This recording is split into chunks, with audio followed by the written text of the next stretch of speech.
Bonsoir, j'espère que vous allez bien. Bienvenue encore une fois dans un épisode des podcasts de l'Association des sciences astronomiques de Blida. Durant ce confinement, on a tous eu un entraînement pour devenir astronaute. Oui, ça peut paraître bizarre, mais c'est tout à fait ça. On a subi l'enfermement, l'isolement et plein d'autres entraînements. Pour cela, la thématique d'aujourd'hui, c'est la psychologie des cosmonautes. Présentée par moi-même, Enisa, et par mon collègue Fares. Bienvenue Fares. Bonjour. Donc, aujourd'hui, on va savoir comment vivre dans l'espace, loin de la Terre et avec la seule compagnie de quelques collègues. Comment supporter la routine, l'éloignement des siens.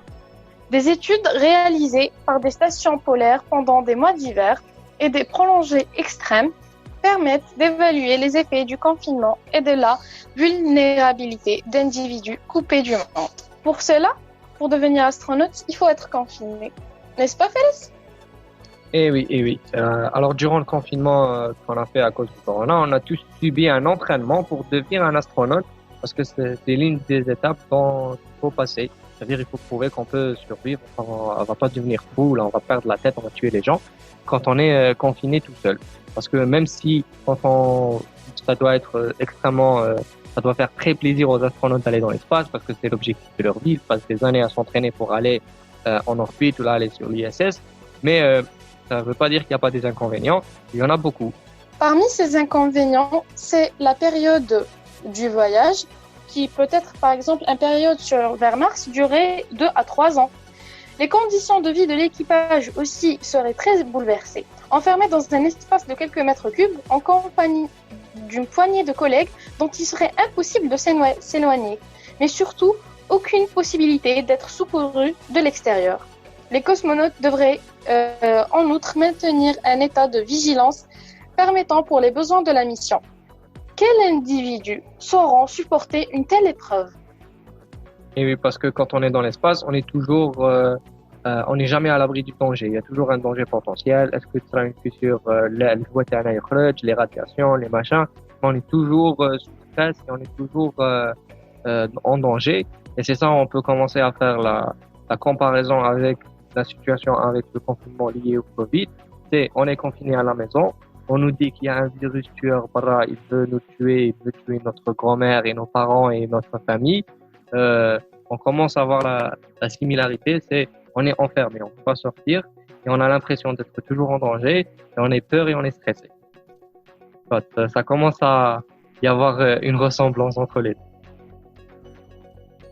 Tout à fait, car les majeurs symptômes reçus ou bien trouvés chez les astronautes, c'est généralement la frustration et l'agression. Les syndromes des bases polaires, c'est à force d'être enfermés dans le même endroit, c'est à cause des états psychiques et psychologiques très très dangereux. L'angoisse de l'abandon et aussi le piège de l'hypervigilance. C'est par exemple avec le corona, parce que on a tellement peur de choper ce virus ou bien de le ramener à la maison ou bien de l'avoir carrément, on doit être très vigilant et très protectif et ça peut causer aussi des problèmes psychologiques. Oui, je l'ai vu, c'est mon ami Hassan que tu connais. Début de corona, genre la première semaine كان معايا كان يكون قاعد هكا وحده يجبد الهاند سانيتايزر ويبدا يسيديه ما تلاقى بحتى واحد il a rien touché juste هكا يجبد يبدا يغسل في يديه genre il y avait هذيك l'alarme qui sonne dans sa tête. Oui, exactement. Ça nous est tous arrivé même. Et oui, il y a pas mal d'autres problèmes, par exemple la perte du sens du temps. Donc, pour les astronautes, par exemple, qui sont au ISS, la Station spatiale internationale, ils sont en train d'orbiter la Terre à une très grande vitesse, ce qui fait que chaque 45 minutes, ils font le tour de la Terre. Je veux dire, chaque 45 minutes, un homme a couché de soleil, et puis un lever de soleil. Il n'y a plus le sens du temps, et on a tous expérimenté ça, on a perdu le sens du temps. وين بزاف لو قاعدين في الليل ولا نايضين في النهار نايضين في النهار وقاعدين في الليل l'inversement total تاع l'horloge interne de Voilà, car par exemple, être confiné, c'est exactement comme être dans une capsule spatiale. Impossible de s'endormir ou bien de se reposer ou de laisser vagabonder son esprit sereinement. Ouais. Et même, il y a un changement de la routine. On était habitué à certaines routines, puis genre il y a un changement à 180 degrés. On se retrouve dans un nouveau monde complètement différent. Pour les astronautes, par exemple, c'est vraiment extrême. Oui, littéralement, genre la gravité qui est le truc le plus constant dans notre vie. Genre jamais on a vécu sans la gravité. Peut-être même هكا كي تكون تعوم ولا تكون في la mer ولا في la piscine. وين عندك هذاك les moments sans gravité où t'as l'impression il n'y a pas de gravité. Et là, les astronautes, ils se retrouvent dans un environnement où ils sont en microgravité. Ils sentent même pas le poids تاع le corps تاعهم. Et avec le truc اللي حياتك complet وتتحس فيه c'est عندك le poids تاعك عندك tu sens avec l'attraction de la Terre et t'as les pieds sur Terre et même هذيك il la perd. Genre il y a plus ils sont complètement déboussolés. Donc, c'est tout à fait s'éloigner de sa zone de confort ou bien sa zone de bien-être. C'est surtout être sous pression. Et c'est pas simplement une routine comme on l'a eu, nous, durant le confinement, à rien faire ou bien à faire des études en ligne ou quoi que ce soit. Les cosmonautes ont une routine assez serrée qui fait travailler leur cerveau sans arrêt. Oui, ils travaillent énormément. Ils font des très longues journées de travail parce qu'un astronaute qui fait beaucoup d'expériences, il y a des expériences à réaliser, il y a beaucoup de travail à faire. Moi, c'est pas, il faut rapidement s'habituer au nouvel environnement et commencer à être productif et à travailler, à avoir des résultats. Ils sont là-bas pour accomplir une mission. Alors, et le pire quand on est en confinement, c'est l'isolement social. On n'est plus en contact avec les gens qu'on a l'habitude de voir, que les gens avec qui on partage notre temps, c'est-à-dire notre cerveau, notre psychologie, elle a besoin de contact social, de voir les gens. Alors, on se retrouve éloigné des gens avec qui on a l'habitude de passer beaucoup de temps, surtout genre les étudiants, ils passent beaucoup d'heures de leur journée à l'école, avec leurs camarades, etc. Il y a un certain sens de vie sociale qui est perdu, et ça peut être très, très difficile pour les gens. Quand on est éloigné de notre environnement, ça peut être extrêmement compliqué. Oui, les gens peuvent s'exprimer, ils peuvent faire de la morale, ils peuvent faire de la motivation à se lever le matin, ils savent plus quoi faire de leur journée, parce que d'habitude, notre journée, elle est gérée par le matin, notre تلقى plein, ensuite نهضروا على حاجة, ensuite نروح كيفاش ما ندير كيف ما نخدم, ensuite نتلاقى plein de donc il y a notre journée, elle est gouvernée par les interactions sociales. Là, le jour où on les perd, ça chamboule un peu notre vie. Et en plus de ça, quand on est confiné, on est obligé de rester avec d'autres gens. Les gens ados, peut-être qu'on s'entend pas bien avec eux, hein, Enisa? Oui, tout à fait, Fares, car la plupart des astronautes revenus sur Terre ont eu tous le même problème avec leurs collègues et leurs camarades. Vivre loin des gens qu'on aime et des siens, des personnes avec qui on s'entend bien, et vivre avec des collègues sous une pression vraiment importante, sous un danger très risqué, ça peut causer de la frustration et des agressions entre les collègues. Par exemple, il y a un astronaute connu qui a bien résumé ses effets en disant que toutes les conditions nécessaires pour commettre un meurtre sont réunies dès lors que sont enfermés deux hommes dans une cabine de 5 mètres sur 10 et qu'on les laisse vivre ensemble pendant 10 mois. Oui, c'est tout à fait vrai. Il y a comme Yuri Glaskov qui a dit que quand on vit isolé ou la confiné avec d'autres gens, il faut apprendre à se pardonner, à s'écouter, il faut apprendre à tolérer les gens parce que chacun a ses petites habitudes, chacun a ses trucs avec le truc qui m'énerve. Au bout d'une semaine, un mois, 2 mois, ça commence à énerver. Il faut savoir se tolérer. Il y a même des syndromes mentaux d'hivernage résultant d'une anxiété causée par ce genre de conditions de vie inhabituelles. Et oui, ça devient très compliqué, surtout à long terme. C'est pour ça que c'est très important de choisir les astronautes et les cosmonautes pour les missions spatiales. Il faut non seulement que individuellement ils soient résistants, mais ils peuvent résister ou là ils peuvent supporter d'être isolés, être loin de leur famille pendant de longues durées. Il faut aussi que cette équipe ou ces astronautes puissent travailler ensemble pendant de longues durées sans s'entretuer, sans commettre de meurtres. Et pour cela, on peut se demander quel est le profil psychologique idéal pour un cosmonaute. Oui, est-ce que par exemple, pendant le confinement. Est-ce que on peut analyser tous, haka, on analyse notre comportement de confinement pour dire haka si on pourrait être des astronautes, hein? Oui. Pour cela, on peut se demander quel est le profil psychologique idéal pour un astronaute. Et les astronautes de la NASA, ils font beaucoup de recherches sur ça. Comment ils vont déterminer si une personne qui va se présenter pour devenir un astronaute, est-ce que avec la personne, déjà, il y a plein de facteurs qui sont considérés, mais un des facteurs les plus importants, c'est le facteur psychologique. C'est-à-dire, est-ce que cette personne, elle a la force mentale pour supporter d'être un astronaute. Et les qualités que la NASA recherche, c'est les futurs astronautes, travailler très étroitement dans des environnements très risqués, des environnements isolés. Ils appellent ça les bonnes choses, c'est-à-dire les choses qui sont ou les mauvaises choses, les choses à éviter, ou les motifs de disqualification. Dans l'espace, par exemple, on est loin de notre famille, on est loin de nos amis, on peut se sentir seul. On n'a pas avec le sentiment, par exemple, on peut pas sortir à bleu le soleil, on sent la brise sur nous, c'est même les trucs, les parfois on dit le moral, on n'a pas accès les hums. Par exemple, l'un des motifs disqualifiants, c'est par exemple les personnes qui ont des troubles psychiatriques, ou qui ont des problèmes sur terre avec leur famille, ou qui ont des gens malades. Ça va être très difficile pour eux dans l'espace parce que يخمم على واش صار sur terre ou là عنده un trouble psychiatrique, c'est encore pire. Alors certains points ou certaines maladies vous disqualifient déjà d'avance pour être un astronaute. Qu'est-ce que tu en penses, Inès?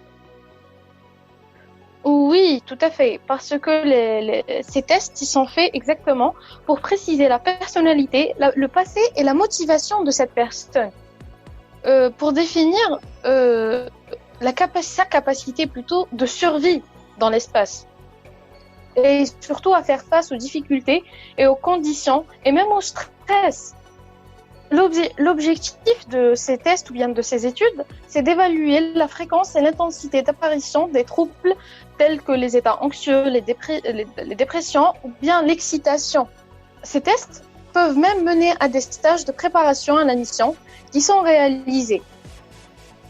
Par exemple, on peut avoir deux groupes qui affectent en parallèle des tâches techniques qui s'approchent au plus près des conditions réelles.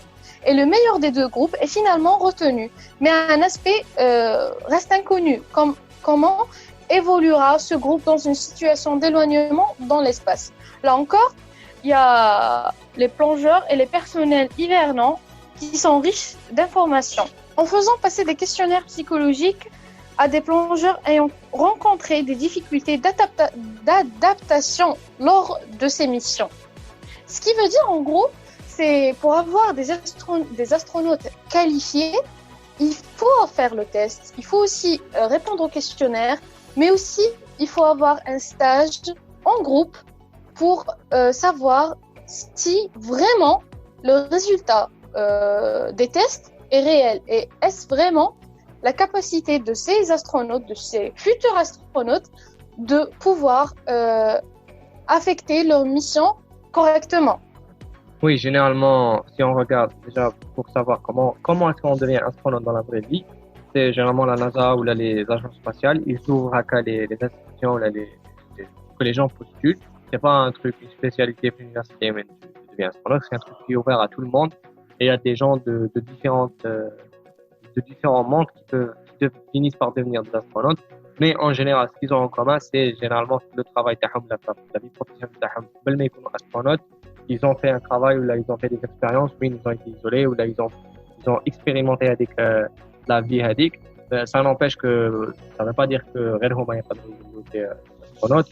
Bon, par exemple, des pilotes, des pilotes d'avions de chasse, des gens qui m'ont les plongeurs, les gens qui m'ont fini des missions le pôle sud, par exemple, sinon il n'y a pas de ouest pendant cette période, mais ils ont plus de chances que d'autres gens d'être choisis ou de passer les tests de demain. Et ensuite, pour donner une idée, les astronautes, mais chez genre, ça prend 2 ans, 3 ans de sélection. Mordnes qui postulent, 2 ans, on va dire des tests, 2 ans, on يخيروا فيهم باش يلحقوا يخيروا بالك يكون عندهم من 5000 personnes يخيروا 10. Bon. bah, c'est vraiment un processus qui prend longtemps et c'est vraiment très, très, très précis où on n'a pas vraiment droit à l'erreur de choisir la mauvaise personne. Et ensuite, même donc les meilleures personnes, on va leur faire subir toute une série d'entraînements qui peuvent durer des années et des années.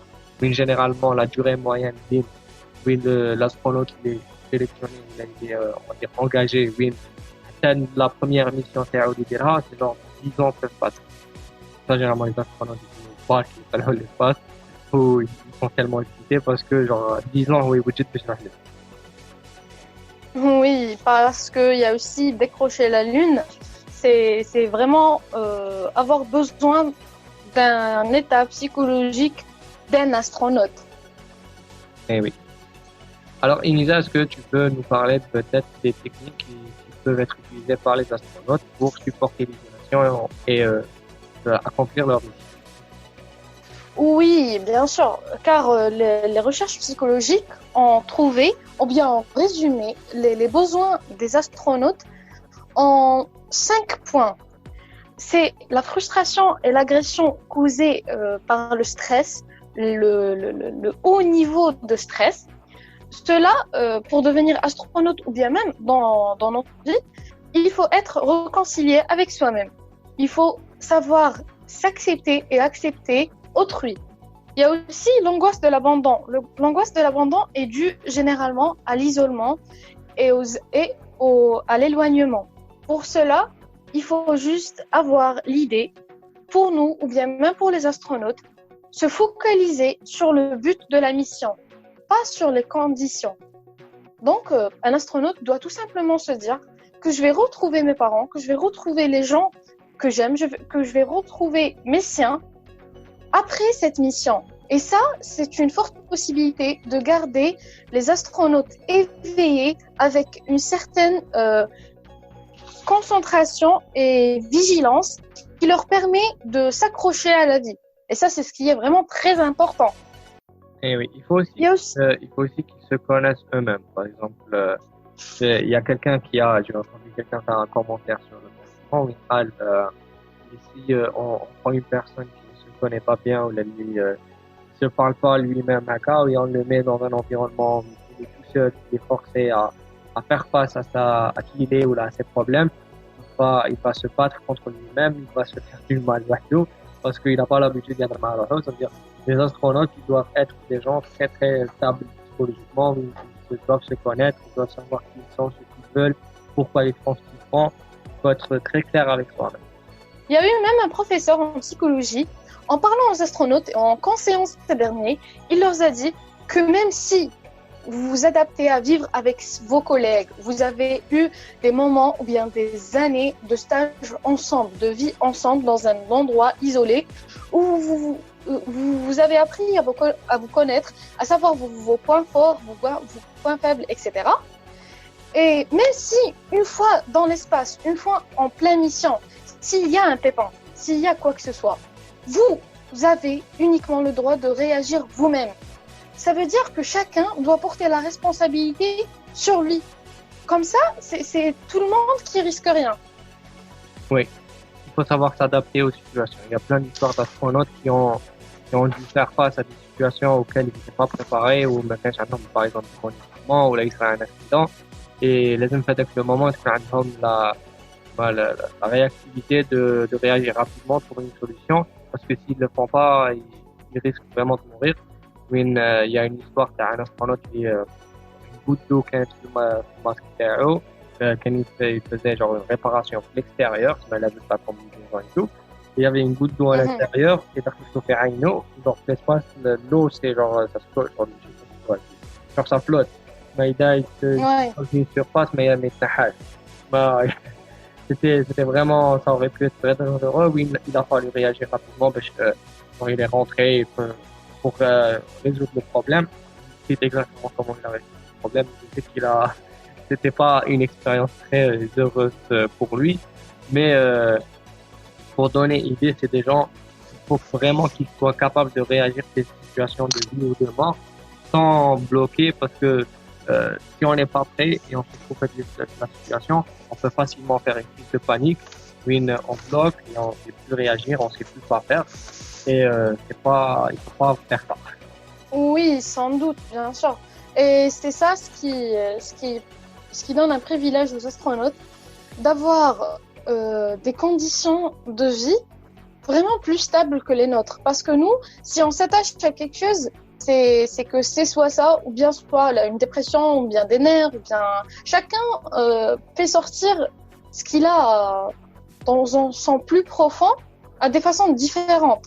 Mais apprendre à vivre tel qu'un astronaute, c'est apprendre à vivre dans un confinement. C'est ce qu'on subit ces derniers temps. Oui.